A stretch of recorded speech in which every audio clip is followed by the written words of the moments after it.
Pain and suffering, what is it? It seems really simple.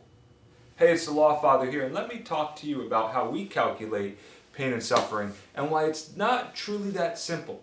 Okay? It's an intricate concept that is really subjective, meaning that we could take 5 different juries and we could come up with 5 different numbers for what pain and suffering really is. All right? So there is one school of thought that says, hey, whatever your medical bills are, it's 1.5 to 3 times that amount. That's one way to calculate it. Another way to calculate it, which is how I do it, all right, which really seems to play out well with juries, and it gives the jury something that they can understand, is based on how hurt you are, based on what procedures you had done, I figure out how many hours per day you would likely be in pain, multiply that by the Florida minimum wage, and that gives us a number. And when we're talking about pain and suffering for the rest of your life, it generally gives us a very large number.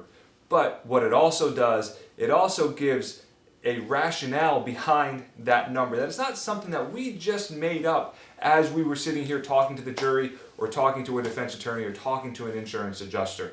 All right, so pain and suffering, somewhat complicated, but we break it down in really simple terms, just like we do everything here at Franchi Injury Law. Lawfather, out.